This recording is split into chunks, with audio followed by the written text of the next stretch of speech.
Hello, good evening and Salam Malaysia Madani. Thanks for joining us. I'm Bernard Paul and you're watching News at 10. Here are top stories tonight. Government slashes development allowance for MPs.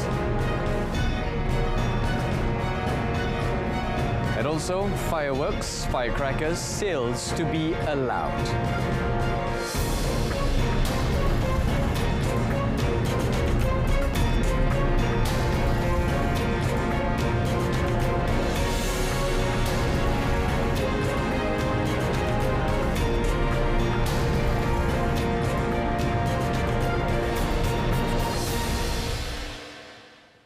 Prime Minister Dato Sri Anwar Ibrahim has confirmed that the development allowance for members of parliament MPs has been reduced to 1.3 million ringgit from 3.8 million ringgit. He said this move was meant to better control the country's finances and would be implemented in stages.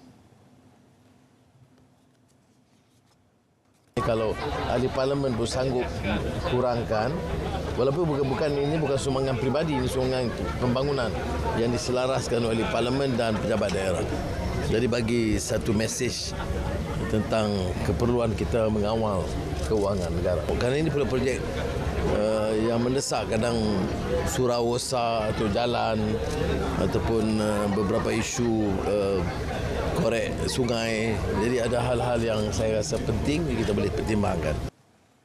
He said this to reporters at Warung Pak Saleh in Port Dickson today. Media reports have said the constituency allocations for government backbencher MPs this year have been slashed by more than 65% from 3.8 million ringgit to 1.3 million ringgit. According to the reports, the amount consists of a 1 million ringgit outright grant and another 300,000 ringgit for service centre operations. Fireworks and firecrackers will be allowed to be sold in the country subject to new guidelines that will be issued soon.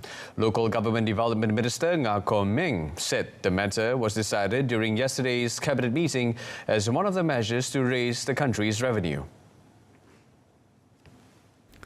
He said that the government will control the sales of fireworks and firecrackers at the source, namely the wholesale and importer levels. Tapi dia tertakluk kepada permohonan lesen, import, duty dan juga peraturan garis panduan. Kerana kita tahu pembakaran mercun bunga api ini kini menjadi amalan seluruh rakyat Malaysia. Tak kira dia Tahun Baru Cina, Hari Raya Deepawali, Hari Raya Aidilfitri ataupun Deepawali. Maupun Christmas pun sekarang orang buat mercun. Dan kesemua ini yang dapat untung adalah sindiket bawah tanah. Okay, yang penyelundup masuk and there's no safety standard for the product. He said this to reporters when met at a Jalinan Muhibah ceremony in conjunction with Chinese New Year celebrations today. He said the Home Ministry will come up with the guidelines on how to apply for a license. The Finance Ministry will determine the percentage of tax to be paid. The Kuala Lumpur High Court today allowed Datuk Sri Dr. Ahmad Zahid Hamidi's passport to be returned temporarily for him to apply for his diplomatic passport to enable him to carry out his official duties. However, Judge Datuk Colin Lawrence Sequeira rejected the Deputy Prime Minister's application to have his passport returned permanently to him to enable him to perform his duties. On 26 January, Datuk Sri Ahmad Zahid filed an application to have his passport returned permanently to him to enable him to carry out his official duties as Deputy Prime Minister. The passport was previously surrendered to the court as an additional bail condition after he was charged with 47 charges of corruption, criminal breach of trust and money laundering involving Yayasan Akal Budi funds, of which the proceedings are now at the defence stage. Justice Sequeira, in his decision, said Article 8 of the Federal Constitution stipulated that all persons were equal before the law. Datuk Sri Ahmad Zahid's defence proceedings have been fixed to resume on 10th April. The defence has called 6 witnesses, including Datuk Sri Ahmad Zahid himself. Counsel Datuk Hisham Tehpotek is representing Datuk Sri Ahmad Zahid. Two Malaysian Maritime Enforcement Agency (MMEA) officers and a fisherman have been remanded to assist investigations into an alleged extortion involving fishing boat owners in Perlis over the last few years. Magistrate Siti Nurhazliza Mat Ali granted the Malaysian Anti-Corruption Commission (MACC) a 6-day remand against the two officers and the local fishermen when they were brought to court today. According to sources, Perlis MACC launched the investigation recently after receiving complaints against the MMEA officers, both in their 40s, who were attached to the Kuala Perlis maritime zone. The officers are alleged to have solicited monthly protection money of between 1,000 to 3,000 ringgit from several fishing boat owners over the past 2 to 3 years. The fisherman is detained on suspicion of being the middleman for the two officers in soliciting the bribe. It is learned that they had been raking in protection money worth between 20 to 30,000 ringgit per year from each fishing boat owner. Meanwhile, it was also learned that the MACC would be calling in at least 10 MMEA officers to the state soon to assist in the investigations. The case has been classified under Section 17, Subsection A of the MACC Act 2009. Meanwhile, Perlis MACC Director Suzy Liana Hashim confirmed the arrest but declined to elaborate.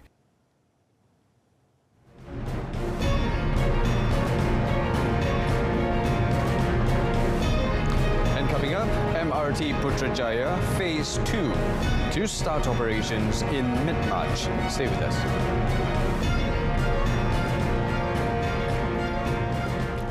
The structural damage of the cracked viaduct and pier near the Bandaraya LRT station requires a thorough investigation which will take 2 weeks to complete.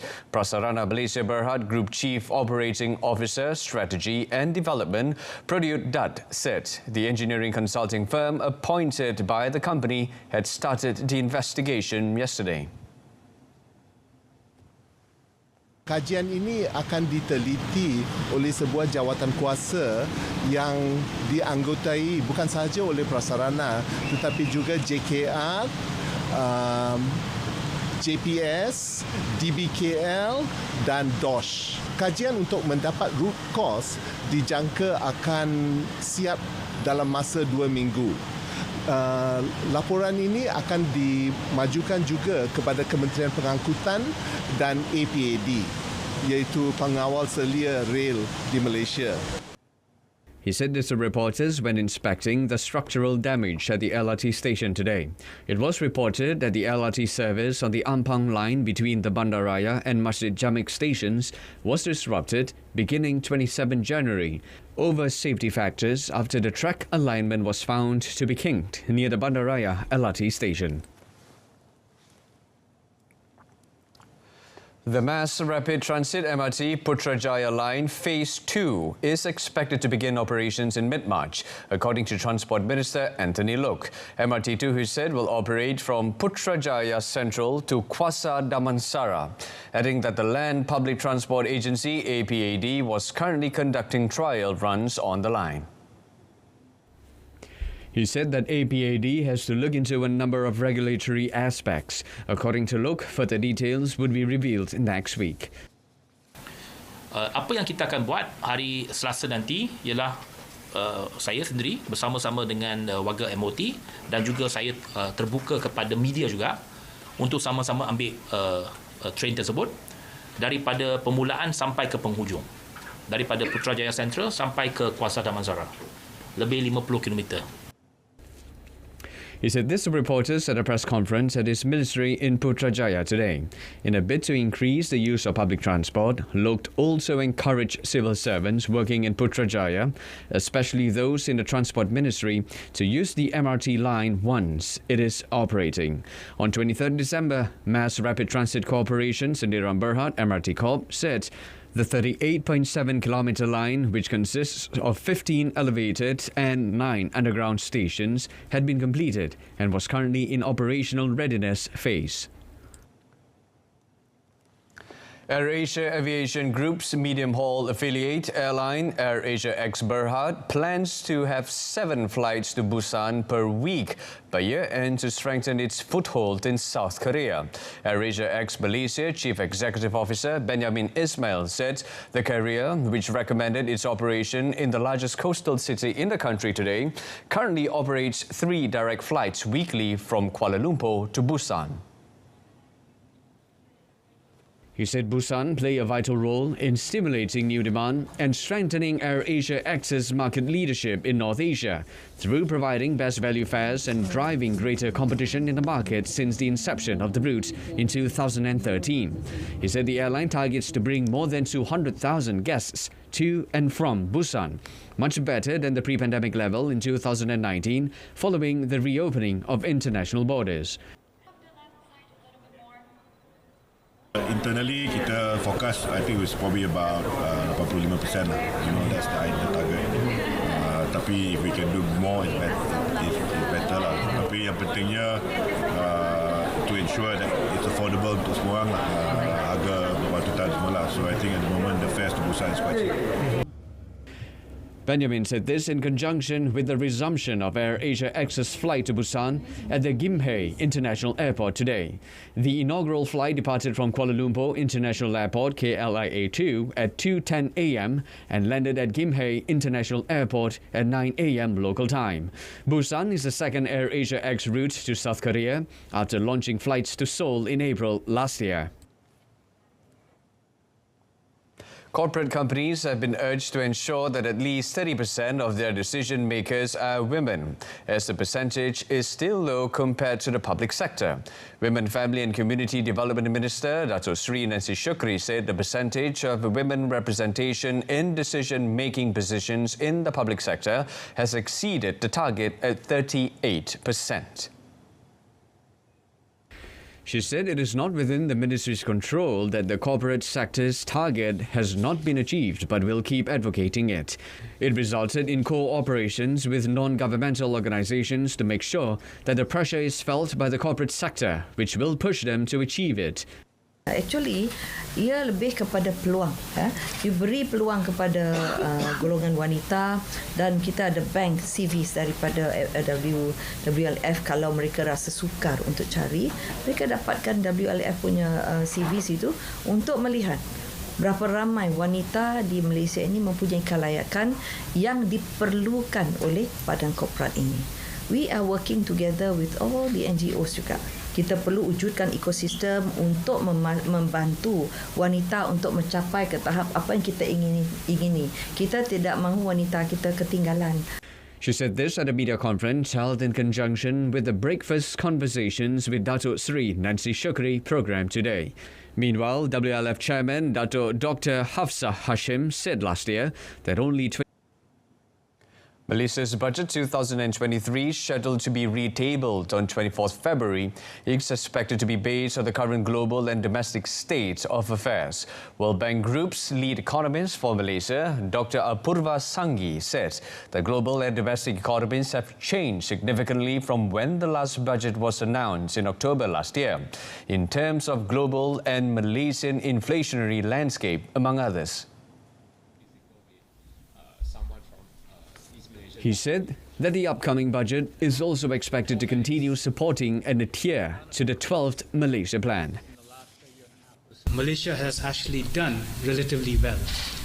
And let me dispel one claim right away that I've seen being made in some quarters that Malaysia may enter into a recession this year. Our view is that is highly unlikely because we project growth in Malaysia this year to be around 4%. Sure, it's down from last year's projection that we had done in October. Deep domestic institutional investor base, good geography, all remain intact. So credit where credit is due, Malaysia has done well in broad growth terms. He said this in a media briefing on the World Bank's latest Malaysia Economic Monitor report titled Expanding Malaysia's Digital Frontier today. He said the government is also expected to increase the allocation for digitalization efforts, particularly for small and medium enterprises, SMEs, in terms of incentives. On the introduction of a new tax-based system, Apurva said the need to introduce a new system has been there for the past 10 years, noting that Malaysia has, in some ways, benefited from being a commodity exporter when the prices were high.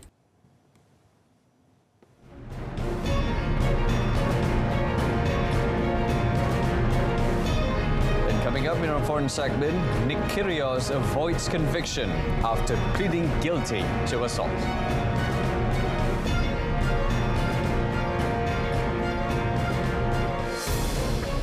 But first, El Salvador has unveiled a mega prison built to house 40,000 suspected gangsters as part of the country's war on gangs that has seen 63,000 suspected criminals incarcerated in just 10 months. The Terrorism Confinement Center will be guarded by over 800 soldiers and police officers, more than doubles El Salvador's incarceration capacity, and will help relieve some of the overpopulation in the country's prison system. The prison, which covers 166 hectares, will house some of the 63,000 suspected gang members who have been arrested under a 10-month state of emergency that was supposed to last 30 days. The government's strict crackdown on gangs has meant El Salvador has the highest incarceration rate in the world, with nearly 2% of its adult population behind bars. The authorities have not said when the first inmates would be transferred to the high-tech facility built in an isolated rural part of a country that for long was at the mercy of a multitude of gangs. In the new prison, President Nayib Armando Bukele said inmates will no longer have access to prostitutes, playstations, screens, mobile phones and computers, as he claimed they had in other jails. A South Korean court today sentenced the disgraced former Justice Minister Cho Kuk to 2 years in prison for forging documents to help his children get into universities in a scandal that has deepened political divide and frustrated many young voters. The former Star law professor was a key aide to former President Moon Jae-in and briefly served as Justice Minister before he resigned over the scandal and was indicted on a dozen charges, including bribery and document fraud in late 2019. The Seoul Central District Court convicted Cho today of falsifying documents to send his son and daughter to prestigious high schools and universities and peddling influence to interfere with a corruption investigation involving a Moon confidant. But the court did not immediately imprison Cho, citing the completion of investigations and his wife serving her prison term over related charges. Dozens of pro- and anti-Cho protesters gathered in front of the courthouse, chanting slogans as Cho arrived at the courthouse for the verdict. Cho, who has denied any wrongdoing, said he would appeal. Tennis star Nick Kyrgios today pleaded guilty to assaulting a former girlfriend but avoided a conviction for what the magistrate called a, quote, single act of stupidity. The Canberra magistrate dismissed the assault charge against the 27-year-old Australian player. Appearing in a Canberra court, the Wimbledon finalist admitted assaulting then-girlfriend Chiara Passari on 10 January 2021 by pushing her to the ground after a heated argument. Passari lodged a complaint with police 10 months later after they had broken up, lawyers told the court. In a statement read to the court, Passari said she had been severely traumatized by the incidents, experiencing severe weight loss, staying in bed day and night, unable to sleep or form new romantic relationships. Lawyers for Kyrgios had appealed to have the charge, one count of common assault, dismissed on mental health grounds, arguing it was an isolated incident and out of character. Magistrate Beth Campbell heard that appeal but ultimately dismissed the charge.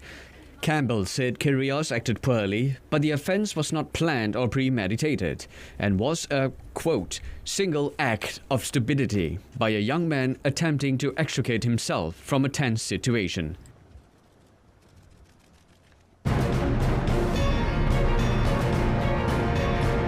And in sports, Hon Jian almost certain of becoming Surface's new partner. Stay with us.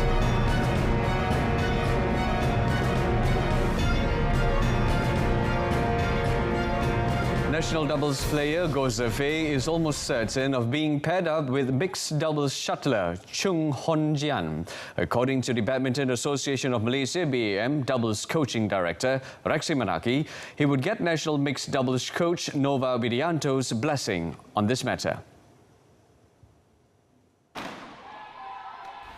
Rexy said since Zefei had been acting as a playmaker on court, he needed hard hitters like Hon Jian to replace Nur Izzuddin Rumzani as his partner.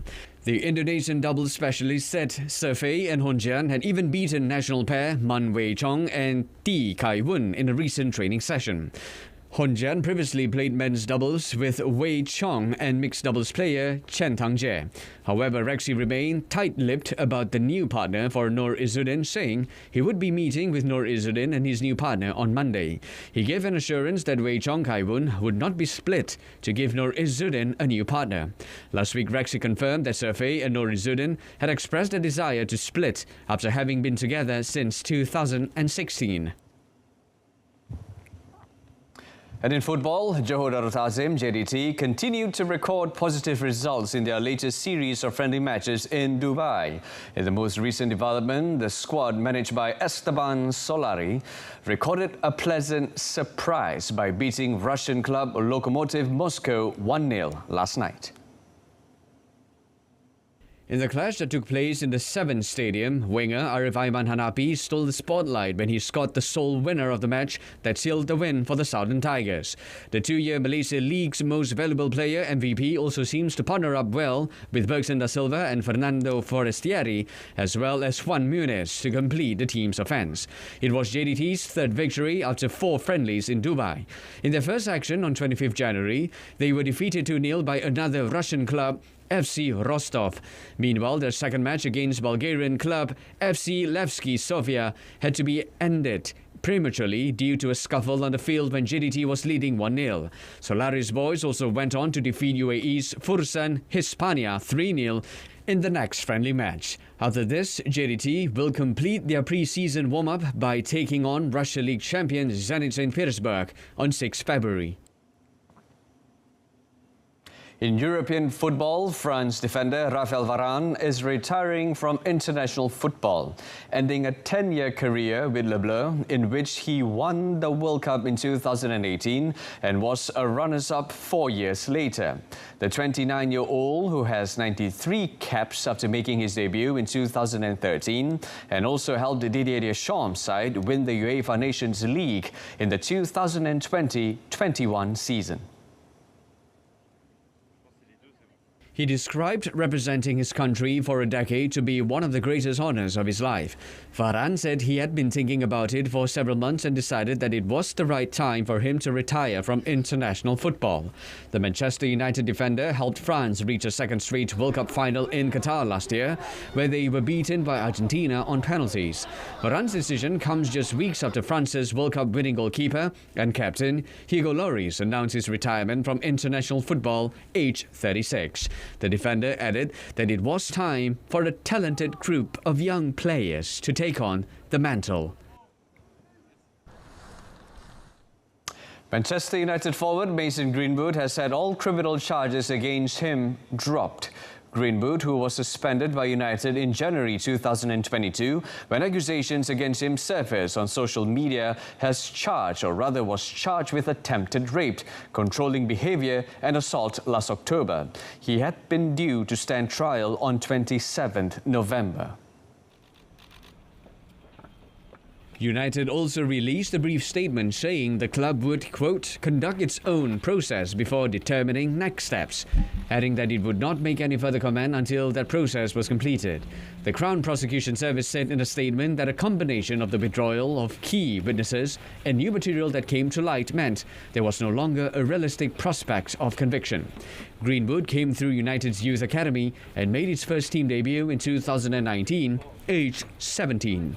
He was a key member of the side last season, making 18 Premier League appearances, the last on 22nd January against West Ham United before being suspended. He played once for England in 2020.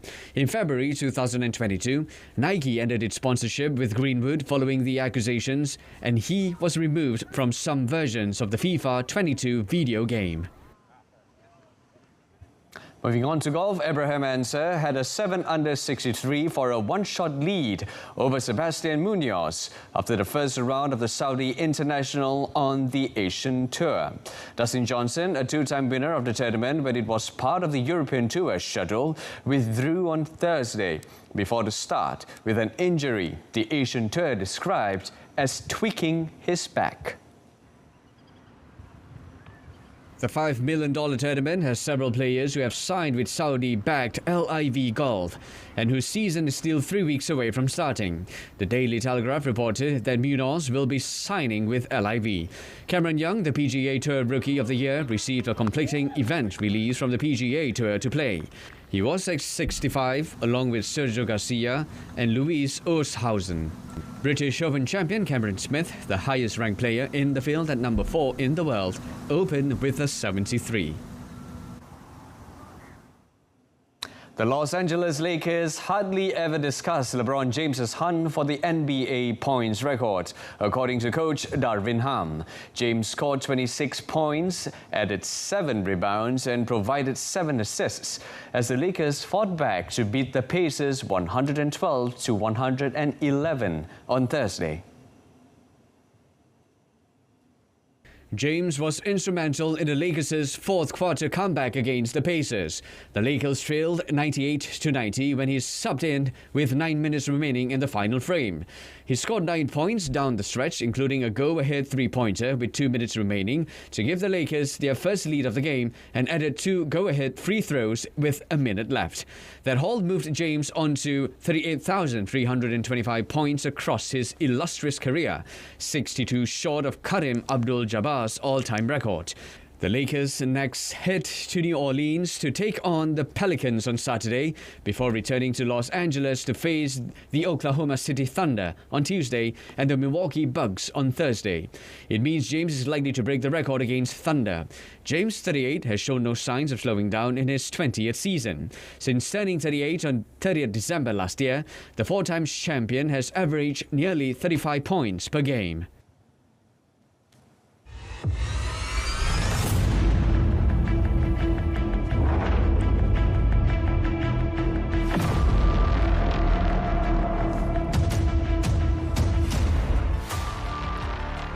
The number of malicious and false statements spread by SMS or social media platforms have become too widespread. The public is advised to be careful and not fall for such ploys and sharing or forwarding such messages.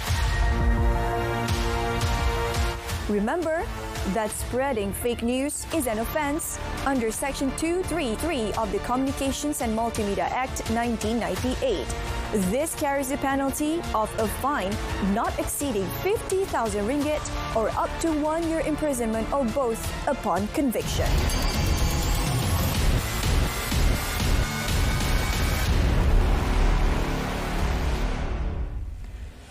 And with that, we end News at 10. In our top story, government slashes development allowance for MPs. Join us again at 12:30 tomorrow afternoon for the updates at noon on TV2.